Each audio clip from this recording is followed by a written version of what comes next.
தொடர்ந்து தற்போதைய நேரத்திற்கான தலைப்புச் செய்திகளை பார்க்கலாம். பக்தர்கள் உணவருந்திய இலையில் அங்க பிரதட்சணம் செய்ய அனுமதி அளித்த தனி நீதிபதி உத்தரவு ரத்து. கரூர் ஆட்சியர் உள்ளிட்டோர் மேல்முறையீட்டு வழக்கில் சென்னை உயர்நீதிமன்ற மதுரை கிளை அமர்வு உத்தரவு.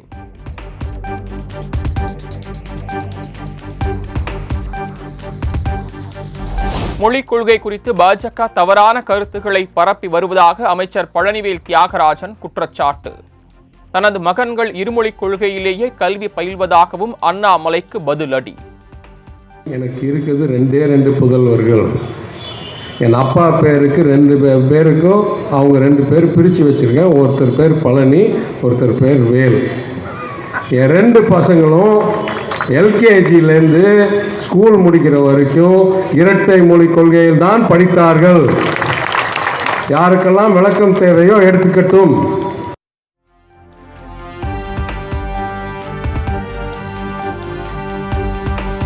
இருமொழிக் கொள்கையிலேயே தமது மகன்கள் கல்வி பயில்வதாக தெரிவித்த அமைச்சர் பழனிவேல் தியாகராஜன் எந்த மொழி என்பதை மறந்து விட்டார் என அண்ணாமலை விமர்சனம். இதுதான் உங்கள் இருமொழிக் கொள்கையா எனவும் கேள்வி.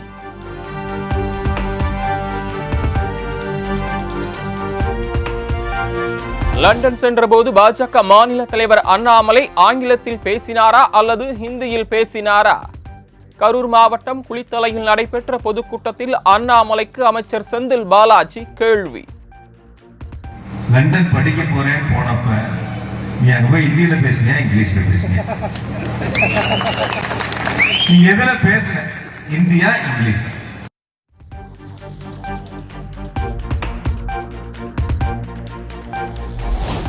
சென்னையில் ஆபரண தங்கத்தின் விலை புதிய உச்சமாக சவரனுக்கு 440 ரூபாய் உயர்ந்து 64,960 விற்பனை. 1 கிராம் 8,120 விற்பனையாகிறது.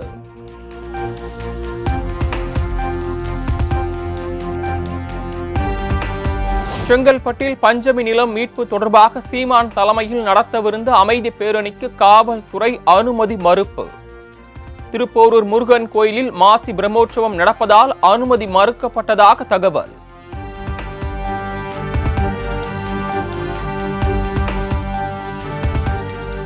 தெலங்கானாவில் இருந்து திருவாரூர் மாவட்டத்திற்கு 2 கார்களில் கடத்தி வரப்பட்ட 400 கிலோ கஞ்சா பறிமுதல். 5 பேரை கைது செய்து போதைப் பொருள் தடுப்பு பிரிவு காவல்துறையினர் தீவிர விசாரணை.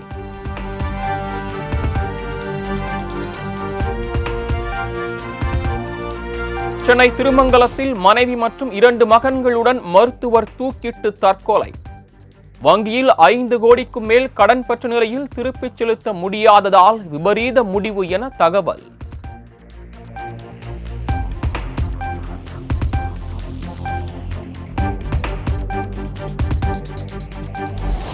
உயிரே போனாலும் பாஜகவின் பாசிச நடவடிக்கைகளுக்கு அடிபணிய மாட்டோம் என முதலமைச்சர் உறுதி. ஒட்டுமொத்த இந்தியாவையும் அணி திரட்டி போராட்டம் நடத்துவோம் என திமுக பொதுக்குழு கூட்டத்தில் மு.க. ஸ்டாலின் சூளுரை. எந்த காலத்தை கொண்டும் உயிரே போனாலும் அடிபணிய மாட்டோம்.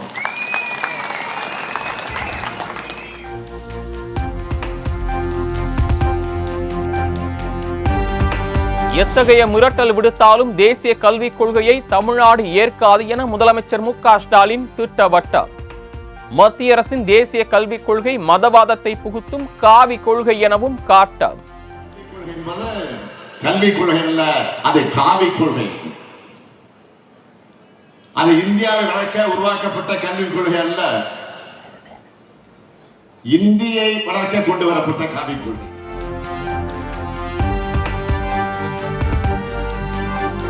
அநாகரிகத்தின் அடையாளமான பாஜக ஜனநாயகம் நாகரிகம் பற்றியெல்லாம் எங்களுக்கு பாடம் எடுக்க வேண்டாம். எது நாகரிகம் என்பது குறித்து மத்திய அரசுக்கு நீண்ட நெடிய பட்டியலை கூறி முதலமைச்சர் மு.க. ஸ்டாலின் கேள்வி. அநாகரிகத்தின் அடையாளமே நீங்க தான். அநாகரிகத்தை அராஜகமாக பயன்படுத்துறது நீங்க தான்.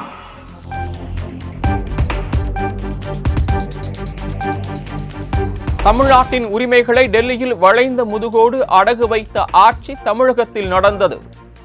திருவள்ளூரில் நடைபெற்ற பொதுக்கூட்டத்தில் அதிமுக ஆட்சியை விமர்சித்த முதலமைச்சர்.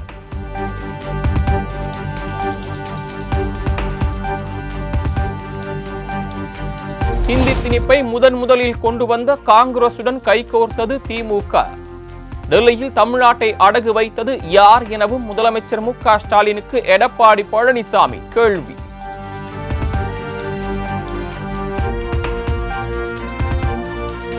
ஹிந்தி எதிர்ப்பு நாடகமாடும் திமுகவிற்கு அதிமுக பற்றி பேச எள்ளளவு தகுதி இருக்கிறதா? நேருக்கு நேர் நின்று தனியாக விவாதிக்க தெம்பு திராணி இருக்கிறதா என முதலமைச்சர் மு.க.ஸ்டாலினுக்கு எடப்பாடி பழனிசாமி சவால்.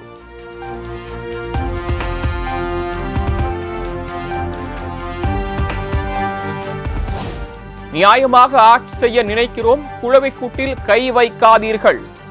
நாகரீகமற்றவர்கள் என பேசினால் நாக்கை அறுத்து விடுவேன் என தமிழன் என குடியாத்தம் பொதுக்கூட்டத்தில் அமைச்சர் துரைமுருகன் காட்டம்.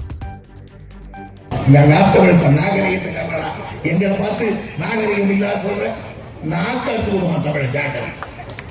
எங்களையா நான் சொல்ற நாகரிகம் இல்லாதவன், நாகரிகம் இல்லாதவன் எலி மயிரினால் செய்து விட்டாங்க. உலகத்தில் தமிழர் எல்லா நாட்டையும் ஆண்டு விட்டாங்க.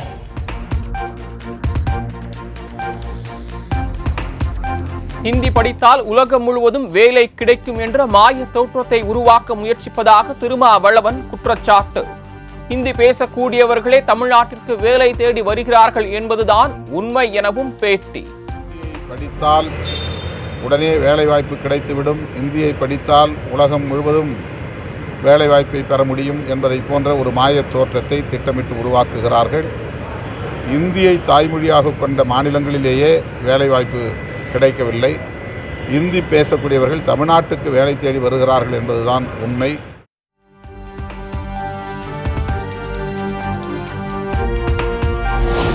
தமிழ்நாடு அரசு சார்பில் 2025-2026 நிதியாண்டிற்கான பட்ஜெட் சட்டப்பேரவையில் நாளை தாக்கல்.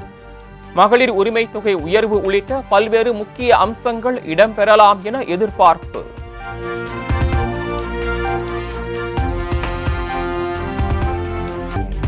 தமிழக பட்ஜெட்டை பொதுமக்கள் தெரிந்து கொள்ளும் வகையில் சென்னையில் 100 இடங்களில் LED திரை அமைத்து நேரடி ஒளிபரப்பு. சென்னை மாநகராட்சி ஏற்பாடு.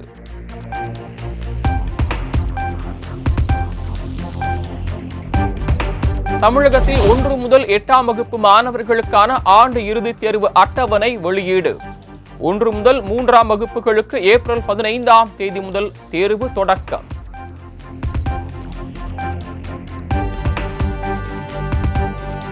தமிழ்நாட்டில் 1 முதல் 5ஆம் வகுப்பு மாணவர்களுக்கு ஏப்ரல் 22ஆம் தேதி முதல் கோடை விடுமுறை. 6 முதல் 9ஆம் வகுப்பு மாணவர்களுக்கு ஏப்ரல் 25ஆம் தேதி முதல் விடுமுறை அறிவிப்பு.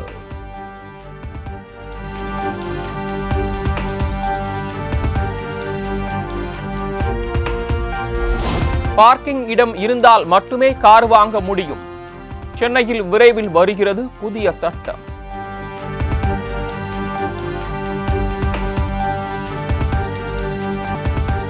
தமிழ்நாட்டில் பல்வேறு பகுதிகளில் கொட்டி தீர்த்த கனமழை. சுட்டரித்த கோடை வெயிலுக்கு மத்தியில் பெய்த மழையால் மக்கள் மகிழ்ச்சி.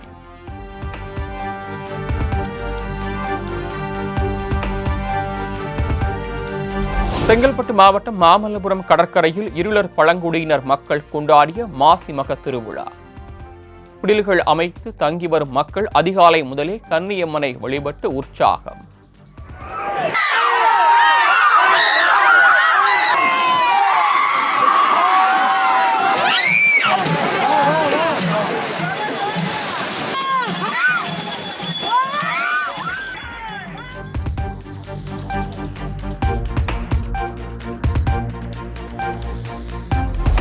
இந்தியா மொரீசியஸ் இடையே 8 முக்கிய ஒப்பந்தங்கள் கையெழுத்து.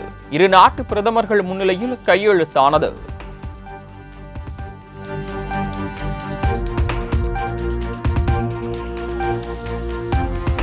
இரண்டு நாள் மொரீசியஸ் பயணத்தை முடித்துக் கொண்டு தாயகம் திரும்பினார் பிரதமர் மோடி.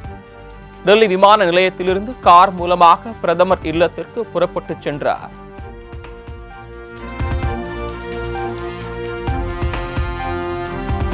டெல்லியில் சட்டவிரோதமாக குடியேறிய வங்கதேசத்தை சேர்ந்த 11 பேர் கைது.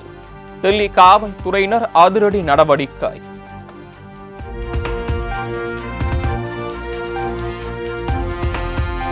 நடிகை சௌந்தர்யா மரணத்தில் நடிகர் மோகன் பாபுவுக்கு எந்தவித தொடர்பும் இல்லை என சௌந்தர்யாவின் கணவர் ரகு விளக்கம். சமூக வலைதளங்களில் தவறான தகவல்களை பரப்புவதை நிறுத்த வேண்டுமென வலியுறுத்தல்.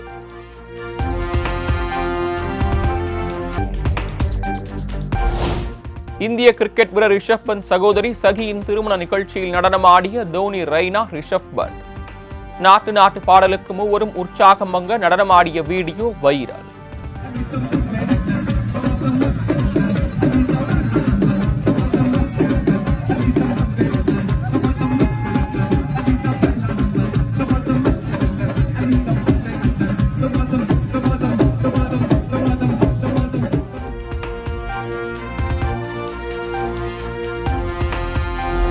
விண்வெளியில் சிக்கியுள்ள சுனிதா வில்லியம்ஸை பூமிக்கு அழைத்து வரும் திட்டம் தற்காலிகமாக ஒத்திவைப்பு. ஸ்பேஸ் எக்ஸ் டிராகனுக்கு 10 தொழில்நுட்ப கோளாறு புறப்படவில்லை என தகவல்.